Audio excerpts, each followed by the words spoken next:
আসসালামু আলাইকুম। আমরা ইন্টারমিডিয়েট পদার্থবিজ্ঞানের বিভিন্ন অধ্যায়ের বেসিক আলোচনা সহ উদ্দীপক সমাধানের বিভিন্ন কৌশল নিয়ে নিয়মিত ভিডিও আপলোড করে থাকি। নতুন নতুন ভিডিও পেতে চ্যানেলটি সাবস্ক্রাইব করে পাশে থাকবেন। আজকে আমরা দেখব তাপগতিবিদ্যা অধ্যায়ের ঢাকা বোর্ড 2023 সালের বোর্ড পরীক্ষার প্রশ্ন সমাধান। উদ্দীপকে বলা আছে, চিত্রে গ্যাসের চাপ ও তাপমাত্রার পরিবর্তন দেখানো হয়েছে। এখানে কিউ থেকে আর এ যেতে তাপগতীয় ব্যবস্থায় 80 জুল তাপশক্তি সরবরাহ করা হয়েছে। ঘ নম্বর প্রশ্নে বলা আছে, উদ্দীপক অনুসারে আর অবস্থানে আসতে তাপগতীয় ব্যবস্থাটিকে অন্তস্থ শক্তির পরিবর্তন কত? ঘ নম্বর প্রশ্নতে বলা আছে, উদ্দীপক অনুসারে পি কিউ আর পি চক্রের প্রতিটি ধাপে কাজের তুলনা কর। ঘ নম্বর প্রশ্ন, আমরা যদি চিত্রটা অঙ্কন করে নেই তাহলে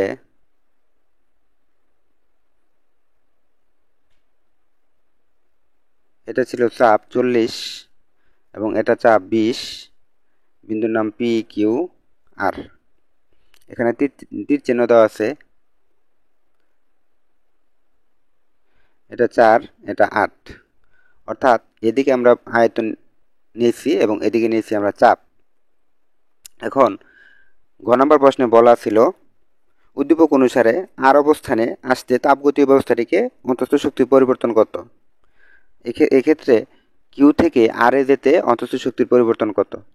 আমরা দেখতে পাচ্ছি কিউ থেকে আর এ যেতে এই রেখাটা আয়তনে কোনো পরিবর্তন হচ্ছে না, এদিকে চাপ, এদিকে হচ্ছে আয়তন, এটা হচ্ছে সম আয়তন লেখো, সম আয়তন লেখো। আমরা জানি যে সম আয়তন লেখো ওয়াই অক্ষের সমান্তরাল একটা রেখা থাকে, সেক্ষেত্রে আদি আয়তন এবং শেষ আয়তন সেম থাকে, এটি হচ্ছে সম আয়তন লেখো। তাহলে আমরা চিত্রে দেখতে পাচ্ছি এটা কিউ এবং এটা যদি আর হয়, কিউ থেকে আর যেতে অন্তস্থ শক্তির পরিবর্তন আমাদের হিসাব করতে হবে। তাহলে আমরা লিখতে পারি, চিত্রে কিউ হতে আর এ যেতে দেখা যায় যে এটি সম আয়তন প্রক্রিয়া।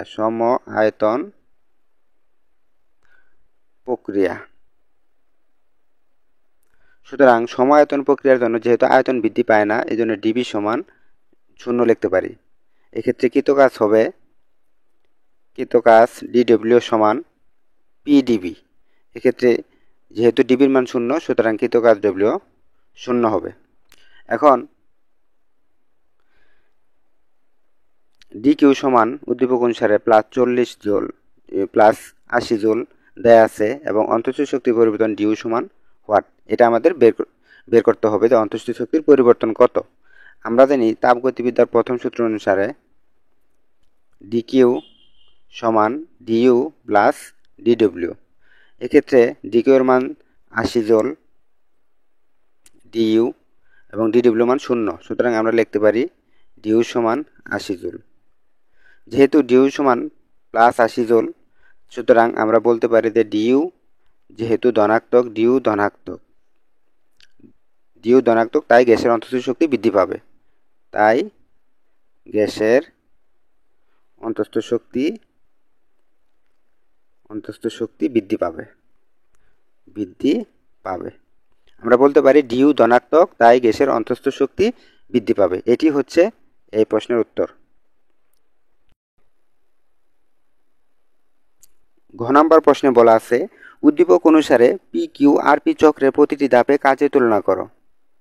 এখন আমরা যদি চিত্রের দিকে তাকাই তাহলে দেখতে পাই পি কিউ আর পি, এক্ষেত্রে প্রতিটি চক্রে প্রতিটি ধাপের কাজের তুলনা করো। এখন ঘ নম্বর প্রশ্নের জন্য আমরা যদি চিত্রের দিকে দেখি, চিত্রের পি কিউ রেখা থেকে দেখা যায় পি কিউ রেখা থেকে দেখা যায় এটি এক চক্ষের সমান্তরাল রেখা। গ নম্বর প্রশ্নে বলা আছে, উদ্দীপক অনুসারে পি কিউ আর পি চক্রের প্রতিটি ধাপে কাজের তুলনা করো। চিত্রের পি কিউ রেখা থেকে দেখা যায় এটি এক চক্ষের সমান্তরাল রেখা, সুতরাং চাপের পরিবর্তন নেই। অর্থাৎ রেখাটি হচ্ছে আমাদের এরকম এক চক্ষের সমান্তরাল রেখা। এক্ষেত্রে এটা পি যদি হয়, এটা যদি কিউ হয়, এক চোখের সমান্তরাল রেখা, এজন্য চাপের কোনো পরিবর্তন নেই। আর চাপের কোনো পরিবর্তন না থাকার জন্য এটি সমচাপীয় প্রক্রিয়া। এটি ক্রিয়া। আর যেহেতু এটি সমচাপীয় প্রক্রিয়া, সুতরাং এসপি দৈর্ঘ্য গুণন প্রস্থ পিকিউ। এক্ষেত্রে আমরা লিখতে পারি দৈর্ঘ্য হচ্ছে 20, পিকিউর মান হচ্ছে আমাদের 4, অর্থাৎ 8 থেকে 4 যদি বিয়োগ হয় তাহলে সেক্ষেত্রে মান হচ্ছে 4। এখানে এটা হচ্ছে আমাদের 80 জুল। B1 সমান 4 ঘনমিটার, B2 সমান 8 ঘনমিটার আয়তন এবং চাপ পি সমান 20 প্যাসকেল। কারণ এক্ষেত্রে চাপ পি এর কোনো পরিবর্তন নেই, চাপ বি সমান 20 প্যাসকেল। সুতরাং সমচাপে কৃত কাজ ডিডব্লিউ সমান পি কিউ টি এস ক্ষেত্রের ক্ষেত্রফল। এটি হচ্ছে সমচাপীয় প্রক্রিয়ার কৃত কাজ। এরপর যদি আমরা পরের ধাপে যদি দেখি, এই রেখার ক্ষেত্রে যদি দেখি যে কিউ আর, অর্থাৎ দ্বিতীয় ধাপে যদি দেখি যে এখানে কোনো আয়তনের কোনো পরিবর্তন নেই, আদি আয়তন 8 এবং শেষ আয়তন হচ্ছে আমাদের এক্ষেত্রে 8। যেহেতু এখানে আয়তনের কোনো পরিবর্তন নেই, সুতরাং এটি হচ্ছে আমাদের সম আয়তন প্রক্রিয়া। আর সম আয়তন প্রক্রিয়ায় যেহেতু আয়তন বৃদ্ধি পায় না, সেক্ষেত্রে কৃত কাজের মান আমরা বলতে পারি 0। এই জন্য আমরা লিখতে পারি কিউ আর রেখার ক্ষেত্রে কৃত কাজ কিউ, যে এটি সম আয়তন প্রক্রিয়া, এই জন্য কৃত কাজ 0 হবে। এটি সম আয়তন প্রক্রিয়া, এই জন্য কৃত কাজের মান 0। সুতরাং ডিডব্লিউ সমান 0 হবে, কারণ যেহেতু সমায়তন প্রক্রিয়া আয়তন বৃদ্ধি 0, এই জন্য ডিডব্লিউ পর্যন্ত 0 হবে। এটা আমাদের দ্বিতীয় ধাপ, অর্থাৎ কিউআর রেখার ক্ষেত্রে কৃত কাজ। এখন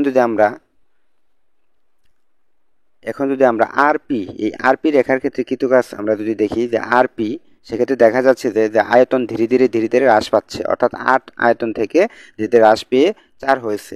এই জন্য আরপি রেখার ক্ষেত্রে যেহেতু আয়তন হ্রাস পেয়েছে, এটি হচ্ছে আমাদের এই আরপি রেখার ক্ষেত্রে আমরা কৃত কাজ যদি হিসাব করি, যে রেখার ক্ষেত্রে কৃত কাজ যদি আমরা হিসাব করি, সেক্ষেত্রে আমরা দেখতে পাবো যে আরপি রেখাটা, এই আরপি রেখা কর্তৃক যে মোট ক্ষেত্রফল, এই আরপি রেখা কর্তৃক আমাদের মোট যে একটা ক্ষেত্রফল তৈরি হয়েছে, এই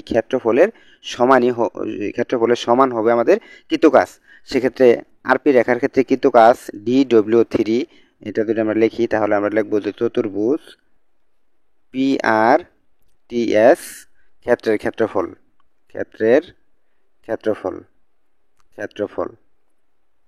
এখন যেহেতু এটি একটি ট্রাপিজিয়াম, তাহলে এই জন্য ট্রাপিজিয়ামের সূত্র অনুসারে লিখতে পারি half PS plus RT into ST, অর্থাৎ হাফ সমান্তরাল বাহুদের যোগফল এবং তাদের মধ্যবর্তী দূরত্ব বা উচ্চতা। সেক্ষেত্রে এটাকে যদি আমরা মান বসাই তাহলে হবে PS এর মান হচ্ছিল 20 এবং এটার মান 40 ইন্টু ST মান হচ্ছিল 4। সেক্ষেত্রে এটাকে ক্যালকুলেশন করলে আমরা পাবো 30 ইন্টু 4, অর্থাৎ 120 জুল।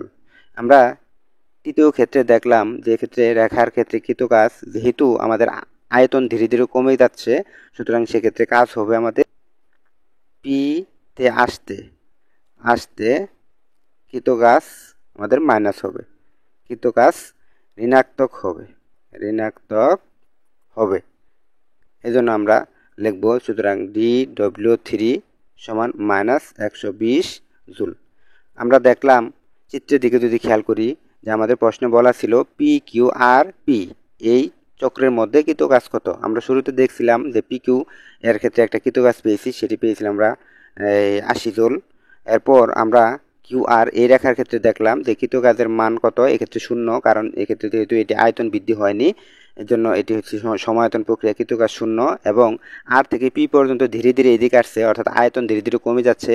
এটা আমরা পেয়েছি তৃতীয় ধাপ, এবং তৃতীয় ধাপের তার একটা কাজ পেয়েছি, এবং এই কাজটা পেয়েছি যেহেতু আয়তন হ্রাস পেয়েছে, এই জন্য কাজ পেয়েছি আমরা মাইনাস, এই জন্য তৃতীয় ধাপের কাজ হচ্ছে মাইনাস 120 জুল। সুতরাং ঘ নম্বর প্রশ্নের এটিই ছিল বিশ্লেষণ, যে প্রতিটি ধাপে কৃত কাজের মান কত কত হবে, এবং এটি হচ্ছে এই প্রশ্নের উত্তর। পদার্থবিজ্ঞানের সকল অধ্যায়ের বোর্ড প্রশ্নের সমাধান পেতে চ্যানেলটি সাবস্ক্রাইব করে পাশে থাকুন। ধন্যবাদ।